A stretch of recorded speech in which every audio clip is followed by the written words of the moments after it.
لیکن ہمارا معاملہ کیا ہے؟ ہم لوگ ٹکڑوں کے اندر، ٹولیوں کے اندر، فرقوں کے اندر بٹ کر کے ہر آدمی یہ سوچتا ہے میں اپنے فرقے کا تعارف کراؤں، میں اپنی تنظیم کا تعارف کراؤں، میں اپنی جماعت کا تعارف کراؤں۔ کبھی ہم نے یہ نہیں سوچا کہ ہمیں جناب محمد رسول اللہ صلی اللہ علیہ وسلم کا تعارف کرانا ہے۔ کوئی یہ نہیں کہہ سکتا یہ دیوبندی ہے، یہ بریلوی ہے، یہ شیعہ، یہ سنی ہے۔ آج ہمارے ساتھ جو حالات ہو رہے ہیں وہ فرقوں کی وجہ سے نہیں، یہ محمدی ہے، اس نے کلمہ لا الہ الا اللہ محمد رسول اللہ پڑھا ہے، اس لیے اس پر حالات ہیں۔ میرے عزیزو، اللہ کے رسول صلی اللہ علیہ وسلم پر بھی حالات آئے۔ آپ نے اتحاد کا سبق دیا صحابہ اکرام کو۔ ابھی حضرت مفتی صاحب کہہ رہے تھے کہ مکہ والے ہجرت کر کے مدینہ آئے، مدینہ والے انصار بنے اور وہ قربانی دی جس مدینہ والے مسلمان کے پاس، صحابی کے پاس 2 بیوی تھی، ایک کو طلاق دی اور انصار کے نکاح میں کر دی۔ 2 کھیت تھے، ایک کھیت انصار کے نکاح میں کر دیا۔ 2 مکان تھے، ایک مکان انصاری کے حصے میں کر دیا، اپنی ملکیت کا آدھا حصہ انصاری کے اس میں دے دیا۔ یہ صرف جناب محمد رسول اللہ صلی اللہ علیہ وسلم کی تعلیم کی وجہ سے تھا۔ اور آپ اس مبارک مہینے میں تشریف لائے، یہ مبارک مہینہ ربیع الاول کا مہینہ۔ مکہ کی حالت کیا تھی؟ جب لڑائی ہوتی تو لڑائی کے لیے ایک آدمی جب لڑتا، اس کا بیٹا لڑتا، اس کا پوتا لڑتا، پر پوتا لڑتا، دادا اور پردادا کی لڑائی پر پوتے تک جاتی، لڑائی ختم نہ ہوتی تھی۔ لیکن اللہ کے رسول صلی اللہ علیہ وسلم تشریف لائے اور آنے سے پہلے آپ یتیم ہو گئے، والد کا سایہ سر سے اٹھا۔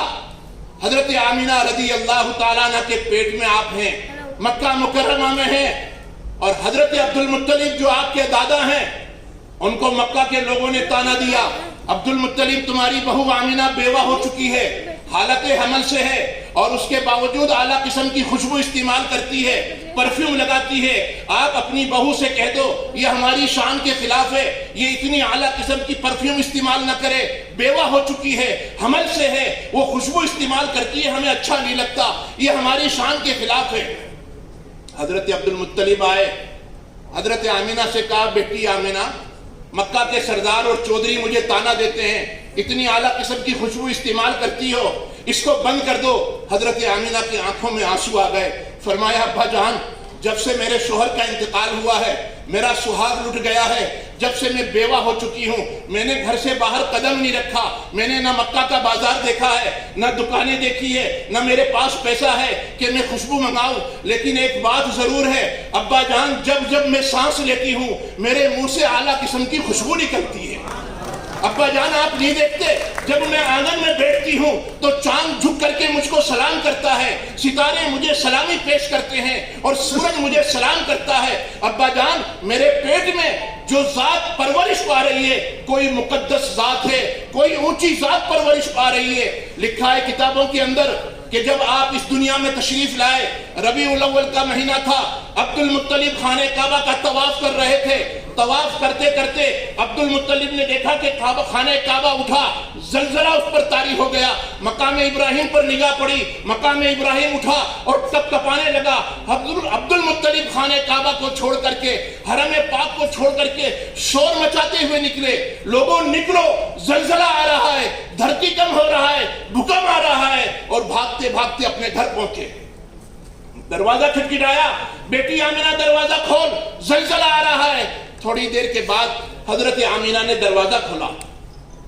ابا جان کیا بات ہے، اتنے پریشان کیوں ہیں؟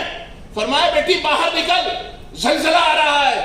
حضرت آمینہ نے فرمایا ابا جان نہ کوئی زلزلہ ہے نہ کوئی بھوکم ہے، میرے پیٹ میں جو بچہ پرورش پا رہا تھا آج اس دنیا میں تشریف لے آیا، اس کے آنے کی خوشی میں خانہ کعبہ بھی جھوما ہے اور مقام ابراہیم بھی جھوما ہے۔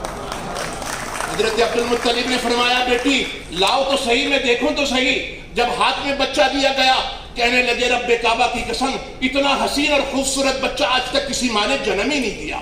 ابو جہل جو آپ کا چچا ہے اس نے اپنی باندی کو بھیجا اور کہا جاؤ میرے بھتیجے کے یہاں، میرے بھائی کے یہاں جو بھتیجا پیدا ہوا ہے، اس کا جو بچہ پیدا ہوا ہے مرحوم عبداللہ کے یہاں، جاؤ دیکھ کر کے آؤ کیسا ہے۔ وہ باندی آئی اور آنے کے بعد جب اس نے اس بچے کو دیکھا کہنے لگی آ کر کے اپنے آقا سے، میرے آقا میرے باس اپنے سیٹ سے کہنے لگی اتنا حسین اور خوبصورت بچہ تو آج تک کسی ماں نے جنم ہی نہیں دیا، ابو جہل نے مارے خوشی کے آزاد کر دیا۔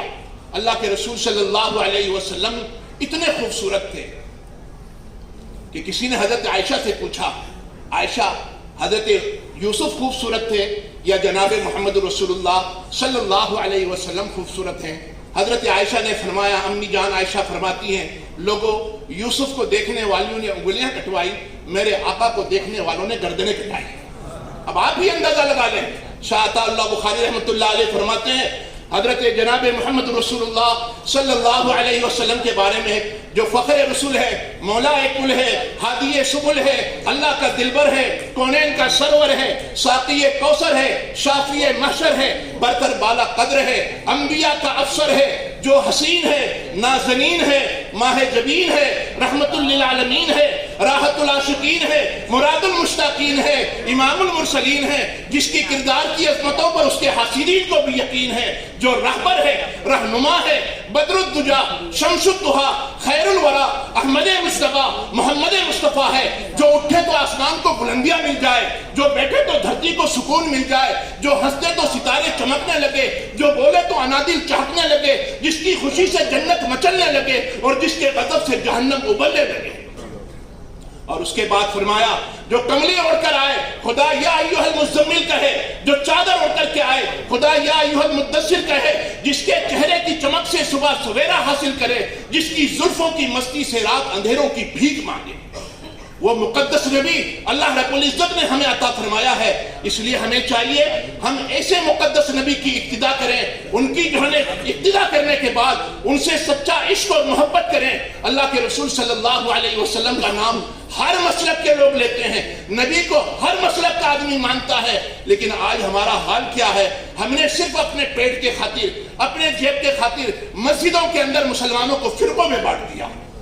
اس لیے میں نوجوانوں سے بھی کہوں گا، یہاں پر شہر کا بہت بڑا کریم طبقہ بیٹھا ہوا ہے، ان سے بھی کہوں گا ہم یہ مہم چلائیں، ہماری مسجد کا امام وہ ہو، ہمارا رہبر وہ ہو جو اتفاق اور اتحاد کی بات کرے، جو ہمیں ایک دوسرے سے لڑانے کی بات کرے، ایک دوسرے کو اوپر کفر کے فتوے لگائے۔ ایسے اماموں کو بغیر ٹکٹ گھر بھیجنا چاہیے، ٹکٹ کے ساتھ نہیں، بغیر ٹکٹ بھیجنا چاہیے، تو انشاءاللہ ہمیں کامیابی ملے گی۔ اللہ مجھے بھی اور آپ کو بھی عمل کی توفیق عطا فرمائے۔ وآخر دعوانا ان الحمدللہ رب العالمین۔